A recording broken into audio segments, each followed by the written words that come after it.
There have been so many evolutions in Kat's discourse, I don't even know where to begin.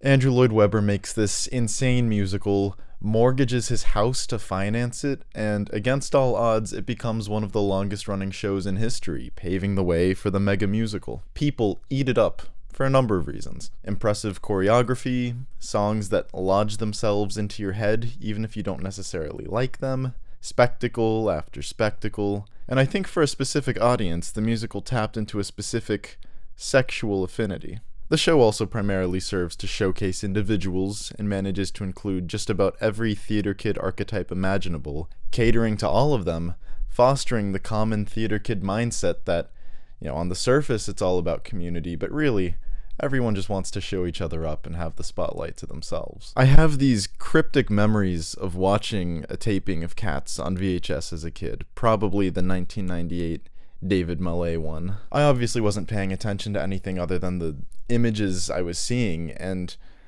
I think it might have traumatized me. I remember feeling genuine terror from these cats, a deep, foundational sense of disturbance, like I was seeing something I wasn't supposed to see. And I never inquired into what the show was about, anything that might explain what I had seen. So I kept my distance from the show, but I assumed there was probably a good reason it was so renowned. Every now and then, though, I'd see some unprompted tweet or something talking about Cats, and it kind of became my understanding that, maybe Cats isn't that great of a show. Maybe its following of genuine, unironic fans was actually kind of niche, but large enough within the theater community to keep it relevant, as well as the people who like it ironically, or at least semi-ironically. My second big run-in with Cats was shooting a dance recital for my uncle, who was doing a favor for a friend. The company's big finale was Jellicle songs for Jellicle cats, and I kept hearing this word Jellicle, and having no idea what it meant. So I looked it up, and read the Wikipedia on Cats to try to figure out what this musical was, how it came to be, and what this word means. Suddenly, I have a foundational understanding of the poems T.S. Eliot wrote that Lloyd Webber adapted. This is enough. I can put Cats away and never have to think about it again, because I now know its origins. That was enough. Then along comes Tom Hooper, and Cats the movie becomes its own phenomenon. Quite immediately, the conversation around this movie evolved past the traditional dialogue about CGI saturation in movies. Quite immediately, we went from this looks bad to this looks like a nightmare and I'm seeing it opening night.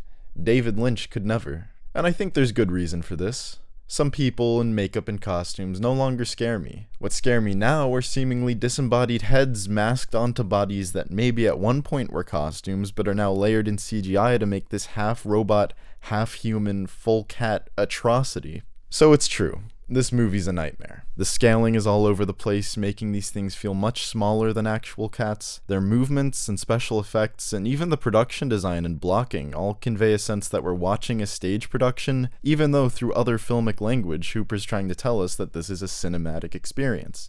And yes, on a beat-by-beat level, the story essentially boils down to a bunch of cats introducing themselves. But that's the thing that's not quite sitting right with me, that's the only thing people took away from this film. Yes, Lloyd Webber wrote the music to be performed as a series of solos, and it was director Trevor Nunn who added the narrative elements as a means of stringing everything together. But what people are failing to realize is that this is a deeply religious and philosophical text likened to the Divine Comedy, Inferno in particular. Let's face it, guys. Cats takes place in hell. Let me amend real quick what I said about Trevor Nunn adding the narrative elements. Nunn was the one who pushed for the show to have narrative elements to give it a mainstream appeal, and while he did most of the work shaping the narrative from Eliot's poems, when rehearsals began, they basically just had a 15-song concert, with two of the most infamous songs not even written yet. It was partly through heavy improvisation during these rehearsals that the story came to be. I'm sure a proper theater historian with more information than a Wikipedia article can provide more insight into this process than I can, but I only mention it because I think it's important contextually to understand that this story exists as its own beast. There was no narrative conceit that sparked this story. It doesn't belong to a single person. It was all out of necessity. Elements that formed together from a hodgepodge of throwaway details from Eliot's poems used for world building and dozens of people throwing everything to the wall and seeing what stuck, which was later put through another filter as Tom Hooper and Lee Hall adapted it for the screen. So now we're in hell. There's certainly a macabre look to the show. It all takes place at night with an eeriness that's meant to capture the mystique of cats. But here's the thing, when you've got 20 or 30 cats filling up a stage, the frame, so to speak, is filled entirely, selling the illusion that this is a whole world of cats, that this community is expansive. The movie has pretty much the same number of cats, but because it's a movie, it has to expand its environment to more than a stage. We see all of Piccadilly Circus, which is inexplicably abandoned, and even the alleyways, because of the scaling, seem monstrous. Because of this, it looks like what we have is really a tiny ragtag group of cats who have been damned. Either that, or this is some post-rapture dystopia, or like a Children of Men type world, where people still function as they did before, but the world is clearly on the verge of ending. In the original musical, the Jellicle cats basically explain themselves to the audience, emceed by Munkustrap. In the movie, however, to make everything more accessible, Victoria's made the protagonist, and everyone explains things to her instead of the audience. Victoria's cast astray by her owner, and is essentially inducted into the Jellicles. I saw this as a sort of The Master-esque seduction. The Jellicles reminded me very much of Scientology. The only difference here is that the cult leader isn't present. Everything instead is relayed by Munkustrap, who's virtually like a high priest, preaching about their deity, Old Deuteronomy, who comes down once a year for the Jellicle Ball to make the Jellicle choice and ascend one of the cats to the Heaviside Layer to start a new life. It sounds like the Apostles' Creed. The catch here is that even though we don't have much reason to doubt that what they're saying about Old Deuteronomy and the Jellicle choice is true, it definitely comes across like this is a cult, and Munkustrap is a false prophet. That's why when Old Deuteronomy actually does appear, we get confirmation that this is a real, proven religion, which shifts the narrative from a story about anthropomorphic cats to a religious text, the parable of Grisabella, or fable, I guess. Maybe in the world of cats, because they're all animals, there's then no such thing as a fable, but also that's how fables kind of work, that they're all like they're supposed to be animals in world.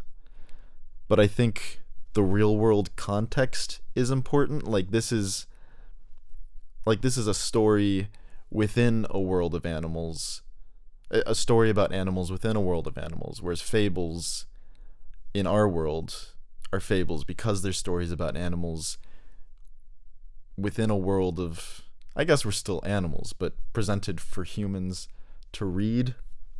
I think it's a contextual thing, maybe. The Jellicle choice is the crux of this religion. This is salvation. This is also the justification for why every number is just a cat introducing themselves. It's kept quite vague what ascension to the Heaviside Layer actually entails. In real life, the Heaviside Layer is a layer of the ionosphere that radio waves bounce off of. That's how we get radio.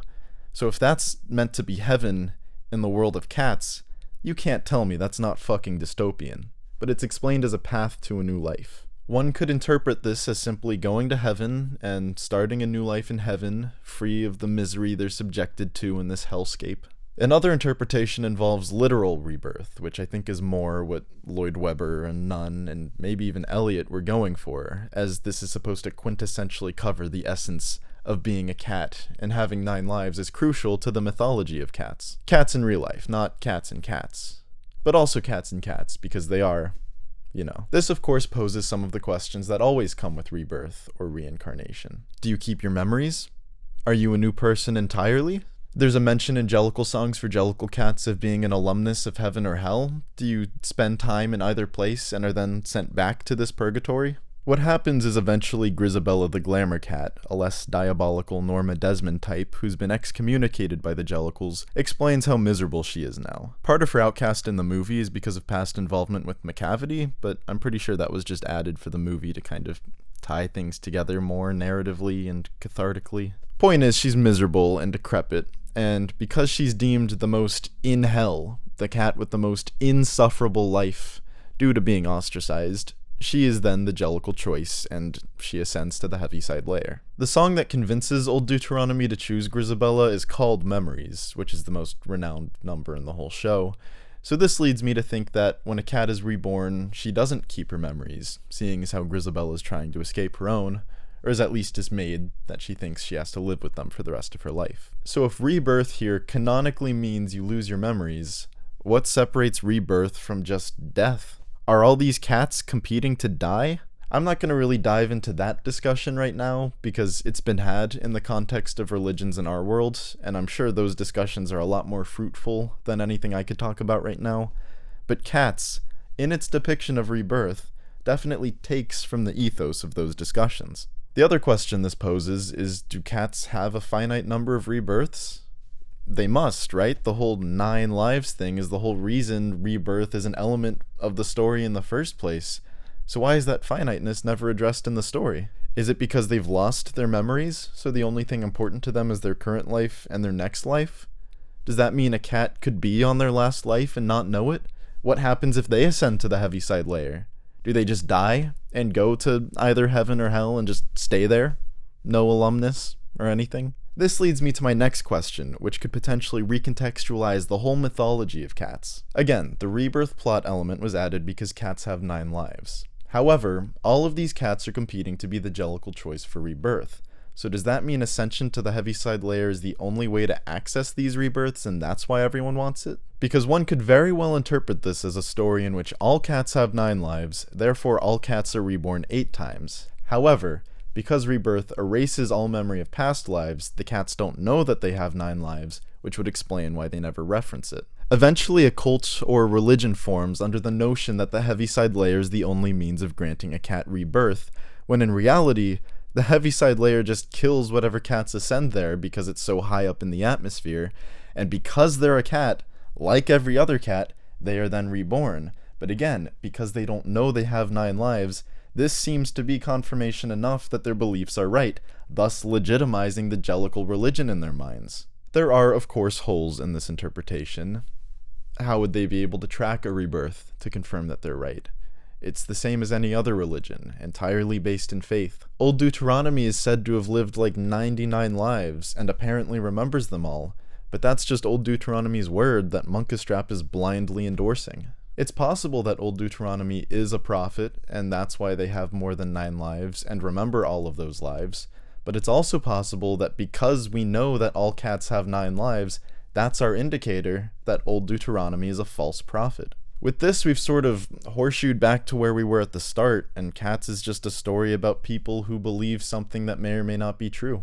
I'd be inclined to lean toward the interpretation that it's not true, if it weren't for the existence of magic in this story. I'll get into the magic in a little bit, but I think because there is magic in this universe, the Jellicles may be onto something. What's strange is that it makes sense for Grisabella to want to be reborn. She's trapped in a miserable existence. It also makes sense for Gus the theater cat to want rebirth. His best years are behind him, and it seems like he doesn't have many more ahead of him.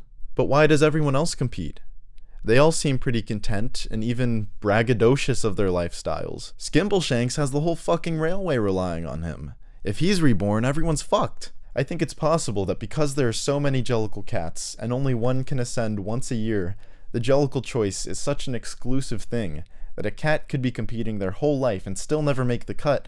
So even though all these cats enjoy their lives, they're so scared of missing the boat that they compete every year, knowing it'll be so long before they're actually chosen that they'll have lived a full life by then. And someone like Monkestrap, perhaps the most devout Jellicle, doesn't compete because A, he's spreading the Jellicle word, and B, he's so high up in the religious order, he's pretty much guaranteed the position when his time comes. Or he'll take over for Old Deuteronomy eventually or something. That's one possibility. There's also the possibility that they just live in hell. They live in a fucking dystopian wasteland, and the only reason they enjoy their lives is because they've made the most of what they've got. And this opens a whole discussion about morality in the world of cats, and in our world if one were to equate the two, which most stories ask their audiences to do. Aside from a few, we pretty much only meet Jellicle cats in this story. Their morality is based in the notion of divine judgment from Old Deuteronomy. This doesn't stop them from indulging here and there. As a kid, I pretty much thought cats was an orgy, and I didn't even know what sex actually was yet. We don't get other Jellicle text defining what is and isn't sinful, but all of these cats have the goal of salvation, of being the Jellicle choice. And even a cat who isn't a Jellicle, like McCavity, wants the same thing. The only cats we meet who don't seem interested in the slightest are Mungo Jerry and Rumpelteazer. They live a completely self-serving life, doing what's best for them and them alone, playing the system, a real DJ from The Last Jedi type. They make friends with Victoria, and as soon as their lives are threatened, they escape without any regard for Victoria's well-being. They then help brainwash all the cats with catnip from a cavity just because it's fun, though they claim to have not known his plan was to kidnap old Deuteronomy. Whether or not this is true is left pretty ambiguous, so I think they're just sociopaths. The Victoria element in this scene was added for the movie, and so was their involvement with McCavity's scheme here, though Mungo Jerry is described as an agent for McCavity in the original McCavity poem, and they're described as burglars anyway, so. Point is, the universe doesn't reward or punish either of them for any of their actions. You know, they're never going to be the Jellicle choice, which is still a cat-bestowed award, but that's fine with them, and in this hellscape they can do pretty much whatever they can get away with. And maybe they'll still be reborn because maybe the Jellicles are wrong. This provides a digestible scope, I'd say. Obviously there are questions about lore and the Heaviside layer and how the cat's rebirth and 9 lives work, but in terms of morality, this is fine, this is enough. But of course magic has to be introduced and complicate everything. In the original show, McCavity has some hypnosis abilities or something, but in the movie he can teleport and teleport other people so as to kidnap them. It's this whole subplot that was just added in the movie. Also, Mr. Mistopheles' whole shtick is that he has magic, and it's like most of the movie he's just doing like basic magician stuff, so you think he's just like a magician cat. But then he's put in this position where he has to conjure back old Deuteronomy, and you think he's a fraud. But then, somehow, through clear bullshitting, the universe rewards him with actual magical powers. Again, we don't get any other passages in the Book of Jellicle, but these powers seem to be coming from some other force. It's like every time he casts a spell, he's just hoping it works. And for some reason, every time it does. I feel like I'm watching Game of Thrones, where one religion is confirmed, and you think this is the canon religion, and everyone else is putting their faith in something false, but then other religions are confirmed to be true, and there are multiple religions, each with real-world confirmation of being true. I just feel like there's nothing about Mr. Mistopheles' character that makes him, or McCavity, deserve magic, I guess. So in terms of morality, is cats cut from the same nihilistic cloth as Game of Thrones? What do you do in a world like that? What is the world of cats? What is this nightmare? I also understand that equating cats to the first few seasons of Game of Thrones may come across as the highest praise.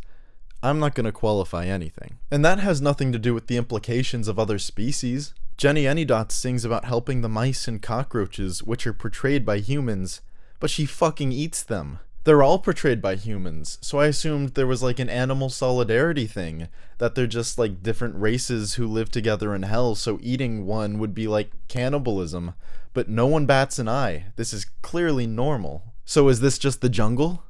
You think you're cool with someone and then they just eat you?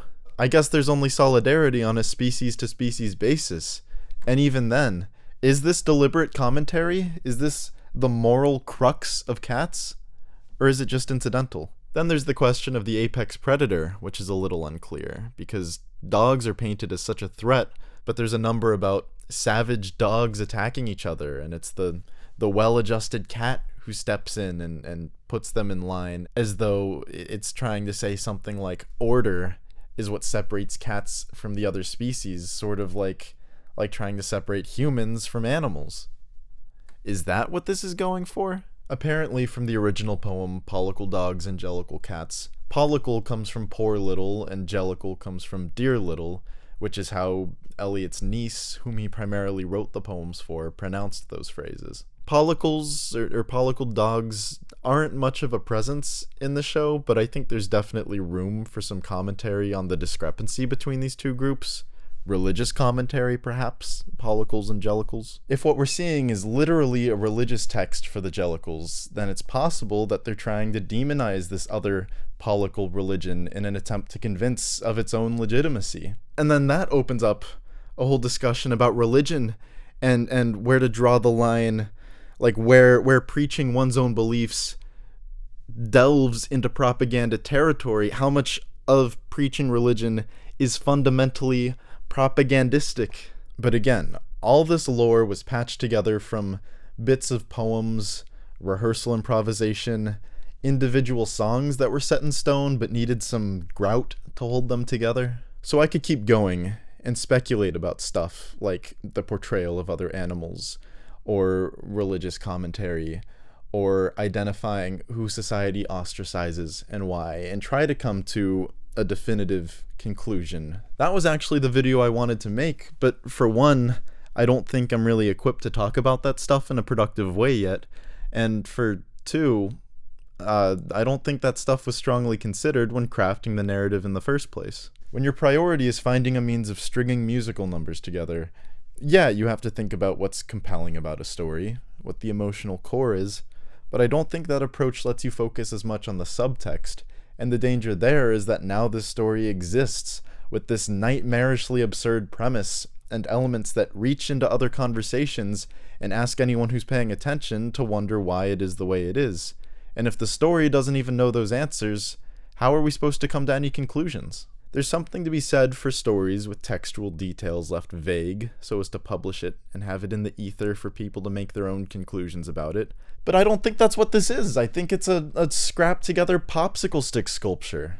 And I think that's why people ignore the story and choose to focus on the fact that this is just 2 hours of terrifying cats with silly names introducing themselves. The story was meant to be ignored. Only exists as a means of keeping people mentally checked in. But why is it so ambitious in terms of religious and socioeconomic commentary?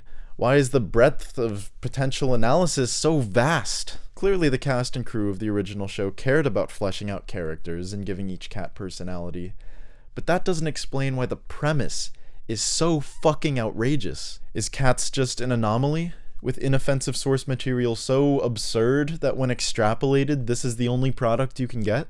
Is that why this is such a successful show?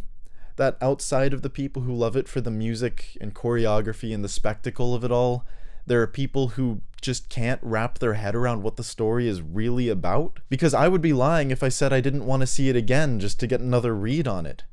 I'm not sure I could survive another viewing, but the masochistic desire is there.